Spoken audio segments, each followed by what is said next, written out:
आयुर्वेद के YouTube channel से मैं डॉक्टर नमिता कुलश्रेष्ठ आपका हार्दिक स्वागत एवं अभिनंदन करती हूँ। आज मैं आपको बताऊंगी लीच थेरेपी, जिसको आयुर्वेद में जलौकावचारण बोलते हैं। ये एक ऐसी टेक्निक है जिसके थ्रू रक्त मोक्षण किया जाता है, यानी कि ब्लड लेटिंग की जाती है, जिससे शरीर का दूषित रक्त बाहर आ जाता है और आपको किसी भी बीमारी में बहुत ही जल्दी रिलीफ मिल जाता है। तो दोस्तों, आज मैं अपने वीडियो के माध्यम से बताऊंगी कि लीच थेरेपी आप किन किन बीमारियों में अप्लाई करें।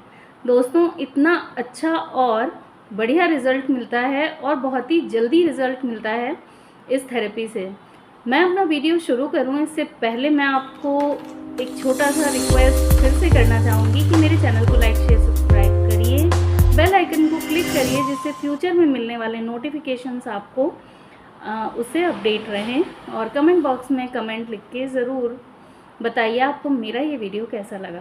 तो दोस्तों, शुरू करते हैं। लीच थेरेपी में हम जोंक लेते हैं और अफेक्टेड एरिया में लगा देते हैं, जिससे वो वहाँ का लोकलाइज्ड ब्लड चूषण कर लेती है और उस पर्टिकुलर जगह में बीमारियों को तो दूर करती ही है, साथ ही वहाँ का रक्त संचार यानी कि ब्लड सर्कुलेशन को भी इम्प्रूव करती है। तो दोस्तों, आइए जानते हैं वो क्या कुछ बीमारियाँ हैं जिनमें हम जलौका का प्रयोग कर सकते हैं। दोस्तों, सबसे पहला है हार्ट डिज़ीज़। जी हाँ दोस्तों, हार्ट डिज़ीज़ जिसमें पेशेंट की क्लॉट्स बनने की क्षमता बढ़ जाती है। अगर हम लोकलाइज्ड वहाँ पे जलौका लगाते हैं तो जलौका वहाँ पे एंटीकोगुलेंट्स रिलीज़ करती है, जिससे कि थक्का बनने के चांसेस काफ़ी हद तक कम हो जाते हैं। दूसरा एक बहुत ही इम्पॉर्टेंट यूज़ जो है जलौका का, वो है वेरिकोज वेन्स। जो पर्सन्स वेरिकोज वेन से सफ़र कर रहे हैं, वो जलौका अगर पैर में लगाते हैं तो उनको वेरिकोज वेन से जुड़े हुए दर्द, सूजन और जो डायलेटेड वेन्स होती हैं उसमें उनको काफ़ी रिलीफ मिलता है। इसमें 4 से 5 सिटिंग करनी पड़ती है या मरीज़ को बार बार बुलाना पड़ता है और वीकली हम बुलाते हैं, जिससे कि उसको काफ़ी आराम मिलता है। कई एक बार वेरिकोज वेन्स के कारण बड़े बड़े अल्सर्स भी हो जाते हैं पैर में, तो हम अल्सर्स के आसपास भी जलौका लगा के वहाँ का शोथ, खुजली और घाव भरने की जो प्रक्रिया है वो भी, उसमें भी मरीज़ को काफ़ी आराम मिलता है। अब चर्चा करते हैं डायबिटीज़ मिलाइटिस की। डायबिटीज़ मिलाइटिस के पेशेंट्स अगर क्रोनिक होते हैं तो कई बार उनके पैरों में गैंग्रीन डेवलप हो जाता है, ऐसे अल्सर्स डेवलप हो जाते हैं जो हील नहीं करते हैं। तो दोस्तों, हम वहाँ भी जोंक लगाते हैं, जिससे कि वो घाव भरने में बहुत ही हेल्पफुल होते हैं। घाव वो वाले जल्दी भर जाते हैं। अगर आपकी सुनने की क्षमता कम हो गई है तो आपको क्या करना है, जोंक को कान के पीछे लगाना है, दूसरे कान के सामने की तरफ लगाना है जोंक।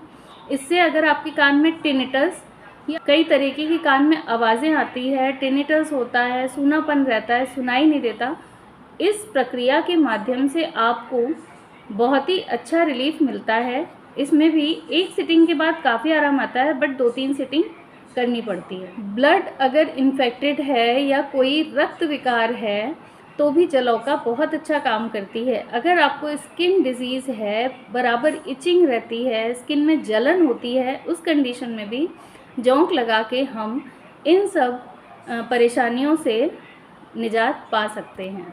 कई बार मरीज़ एक्यूट पेन में आता है, वहाँ बहुत ज़्यादा जकड़ाहट होती है, तो दोस्तों वहाँ का वात बहुत ज़्यादा प्रकोपित होता है और जकड़ाहट का कारण कफ है। तो अगर हम वहाँ पे लोकलाइज जलौका लगाते हैं तो इंस्टेंट आराम मिलता है मरीज़ को दर्द में और जकड़ाहट में। दांतों की समस्या होती है, जैसे पेरियोडोंटाइटिस और अल्वियोलर एब्सेस, तो इन दोनों कंडीशंस में ही जलौका बहुत अच्छा काम करती है। अगर हम इसको गम्स में लोकली लगाते हैं तो ये वहाँ का दूषित रक्त चूषण कर लेती है और इसके सलाइवा में कई सारे प्रोटीन्स होते हैं जिनकी एंटी माइक्रोबियल एक्टिविटी होती है, जिससे वहाँ का एब्सेस भी ठीक हो जाता है और इन्फ्लेमेशन भी दूर हो जाता है। एलोपेशिया एरियाटा यानी कि लोकलाइज्ड गंजापन अगर होता है, सर में कोई पैच होता है, तो वहाँ पर भी अगर हम जलौका लगाते हैं तो उस एरिया में भी दूषित रक्त चूषण करने से वहाँ पे लोकलाइज्ड बाल उगना शुरू हो जाते हैं। तो दोस्तों ये तो था मेरा वीडियो रिगार्डिंग जलौकावचारण यानी कि लीच थेरेपी। आपको कैसा लगा मुझे कमेंट बॉक्स में लिख के ज़रूर बताइएगा, और ऐसे ही हेल्थ अपडेट्स के लिए मेरे साथ जुड़े रहिए। मिलते हैं नेक्स्ट वीडियो में, तब तक के लिए नमस्कार। आपका बहुत बहुत आभार।